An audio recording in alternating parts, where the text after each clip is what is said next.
warahmatullahi wabarakatuh. Waalaikumsalam warahmatullahi wabarakatuh. Untuk pertemuan hari ini, marilah kita berdoa bersama-sama. Untuk ketua kelas silakan pimpin doa.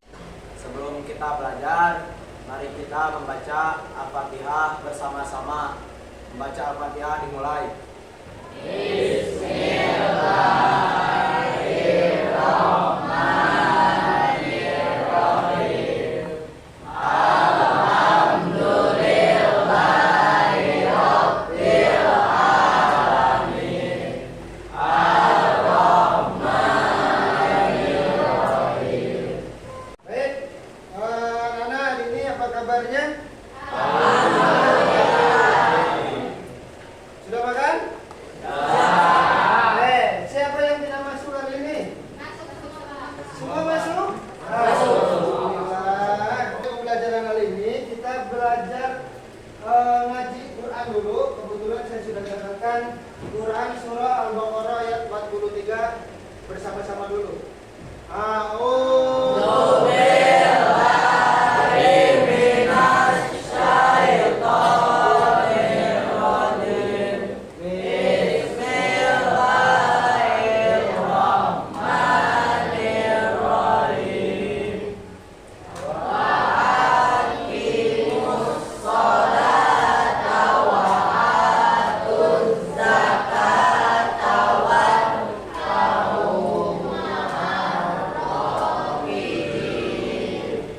Selanjutnya, kemarin kita telah melakukan pembelajaran mengenai Fastabiqul Khairat. Apa itu Fastabiqul Khairat? Manfaatnya apa? Oke, pertemuan hari ini kita akan membahas mengenai memaknai suwabul iman. Sudah tahu apa itu suwabul iman? Belum? Suwabul iman? Mengapa kita perlu menjaga keimanan? Tapi tahu rukun iman? Apa itu rukun iman? Dan ada berapa? Apa saja? Iman kepada Allah. Terus? Dan akhirnya iman pada hari akhir. Pembelajarannya yang pertama, kalian mengidentifikasi cabang iman yang terdapat itu. Kemudian menjelaskan macam-macam dan manfaatnya. Yang kedua, menerapkan sikap perilaku yang mencerminkan cabang keimanan. Kemudian menganalisis hubungan antara cabang iman dengan peningkatan kualitas diri dalam kehidupan sosial. Kemudian yang keempat, mengevaluasi penerapan cabang iman dalam kehidupan kalian sendiri. Dan yang terakhir, diharapkan dari saya kalian mampu membuat proyek atau video kampanye mengenai peningkatan keimanan. Yang pertama, pengertian iman. Iman apa? Keyakinan hati dan pengakuan lisan serta perbuatan. Jadi ma'rifatun bil qalbi wa iqrarun bil lisan dan wa amalun bil ard, sehingga muncul ke bawahnya syu'abul iman. Apa itu syu'abul iman? Cabang keimanan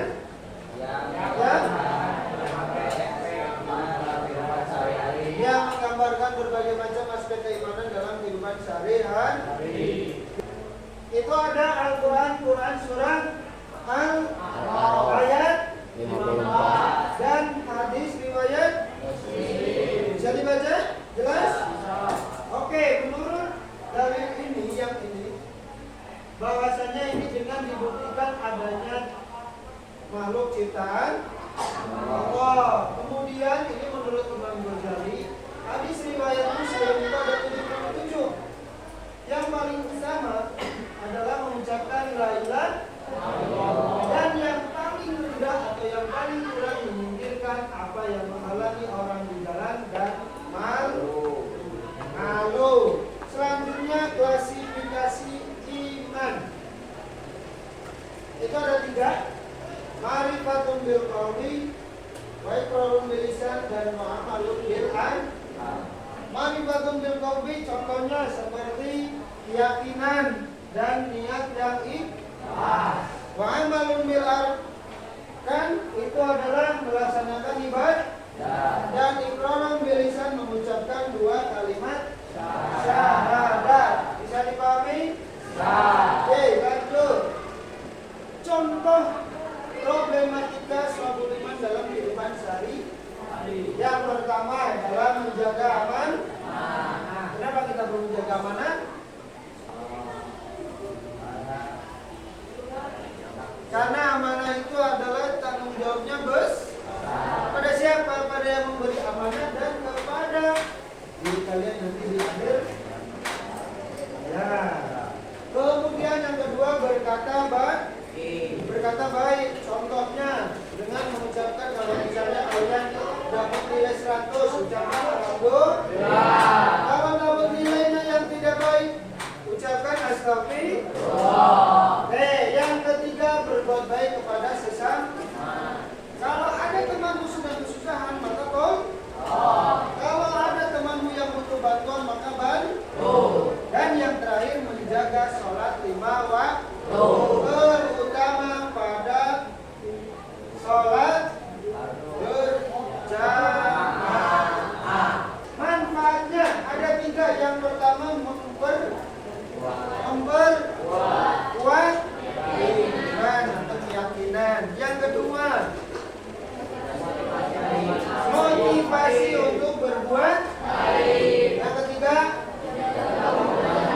menjalankan hubungan dengan Allah dan sesama. Angkat tangan. Menjalankan hubungan dengan Allah dengan cara apa? Beribadah. Terus ngaji. Terus zikir. Terus sedekah. Tadi di awal kita bacakan surat Al-Baqarah ayat 40. Ini maknanya, terjemahnya dan tafsirannya. Maksudnya di sini yang pertama, ayat ini mengandung perintah untuk melaksanakan sholat yang bagaimana? Berjamaah. Kalau berjamaah berarti ada imam dan ada makmum. Oke, Nana sekarang saya bagi LKPD di grup, silakan dibuka. Sudah dibuka? Oke, di LKPD itu ada yang namanya artikel tentang sholat berjamaah. Pada artikel itu ada instruksinya mengenai permasalahan seorang siswa yang tidak sholat berjamaah. Dan bahkan sebagian dari mereka beralasannya malas, sibuk dan lain sebagainya.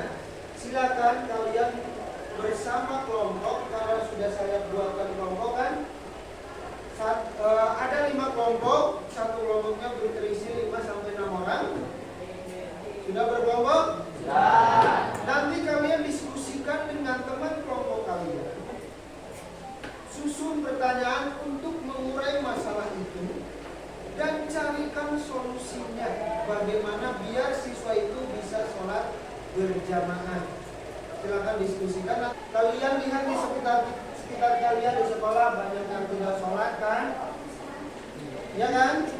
Itu kira-kira apa masalahnya? Silakan kalian sebagai teman carikan solusinya. Solusinya agar siswa itu melaksanakan sholat berjamaah. Ya? Bisa dimengerti?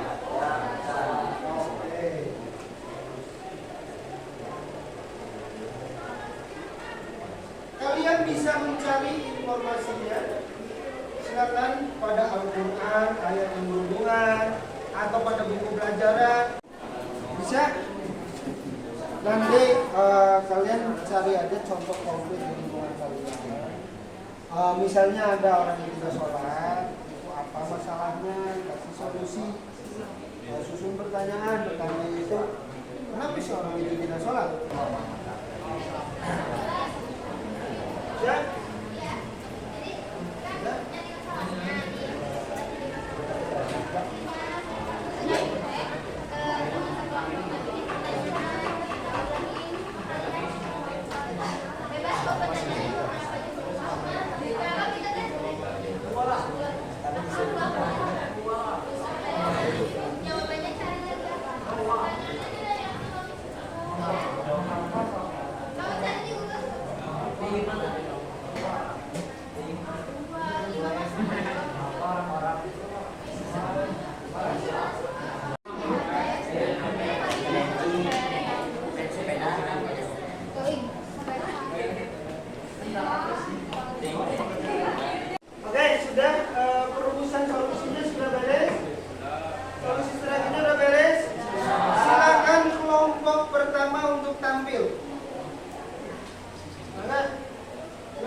yang keempat atau yang terakhir, karena halangan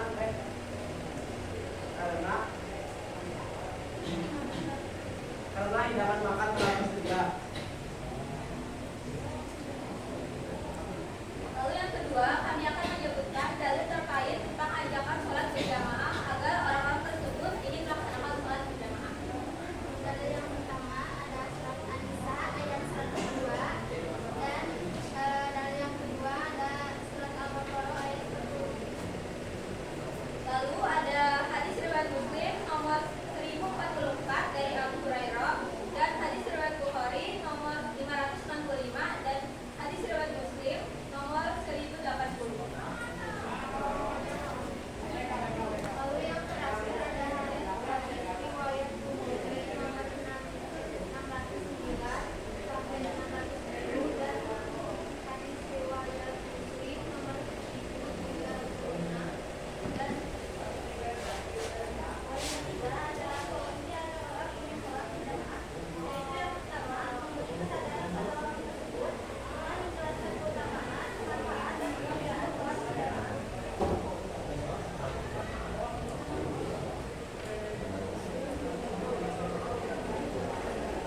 Keras suaranya.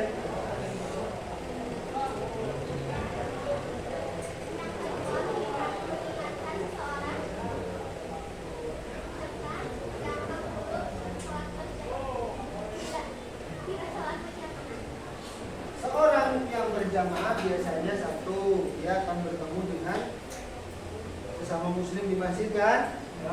Kira-kira kalau kamu ketemu saudara, rasanya bagaimana? Senang. Begitupun pada salat berjamaah, ya, kalian bisa bersilaturahim di masjid dengan saudaramu yang jauh seiman, saudara seiman ya.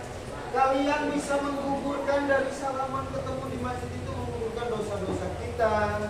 Yang kedua, bisa menyenangkan kita karena bertemu dengan muslim yang lain, bertemu dengan orang lain di masjid yang, mohon maaf, apabila kalian sibuk jarang ketemu pastinya. Dia sibuk, kita sibuk, hanya dengan sholatlah kita bisa saling tegur sapa. Itulah keutamaan sholat berjamaah selain 27 derajat. Terus bagaimana solusi yang kalian kasih kepada temanmu yang tidak mau sholat berjamaah? Sok, kira-kira apa? Mengingatkan, atau misalnya diajak ketika sudah ada. Kalian kayak gitu nggak? Nah, terima kasih yang sudah memberikan solusi pada temanmu yang tidak mau sholat berjamaah. Yang pertama, jelaskan pengertian syu'abul iman. Apa yang tahu? Yang tahu siapa syu'abul iman? Cabang-cabang iman. Cabang-cabang iman.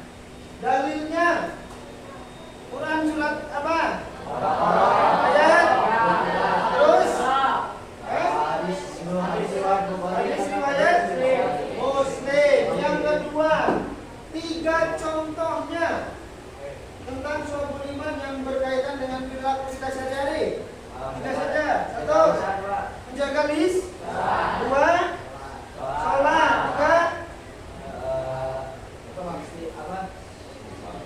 istighfar atau berkata baik. Yang kalian sudah menerapkan itu? Sudah? Siapa yang belum menerapkan? Tidak ada? Alhamdulillah. Oke, yang ketiga, berikan contoh situasi di mana sikap dan perilaku kalian mencerminkan keimanan. Misal nih, ada batu di tengah jalan, kalian bagaimana? So, satu menjengkel. Yang kedua yang berhubungan dengan lisan. Contohnya, mengucapkan kalimat thayyibah. Yang berhubungan dengan niat.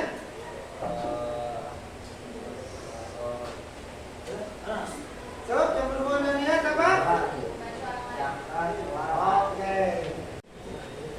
Oke, setelah melakukan pembelajaran Kalian bagaimana perasaannya? Nah, Oke, ada yang marah? Ada nggak? Yang sungguh nggak? Terus kalian paham nggak tentang keimanan? Soal iman paham? Jadi bagaimana kita menerapkan keimanan? Nah, berarti kalau kita orang mau menyempurnakan iman, bukan hanya pada nih, tapi harus sholat. Ya, atau amalun bil arkan, kemudian pada niat dan lisan. Bahul iman merupakan bagian penting dari kesempurnaan iman yang mencakup aspek keyakinan, ucapan dan tindakan. Tugas kalian di rumah, nanti tugasnya coba kalian cari permasalahan di sekitar kalian yang berhubungan dengan keimanan. Kemudian minggu depan kita bahas mengenai problematika yang dihadapi oleh orang-orang atau di sekitar kita mengenai keimanan. Silakan ke-12 pimpin doa dulu sebelum kita pulang. Sebelum pulang, alangkah baiknya kita mengucapkan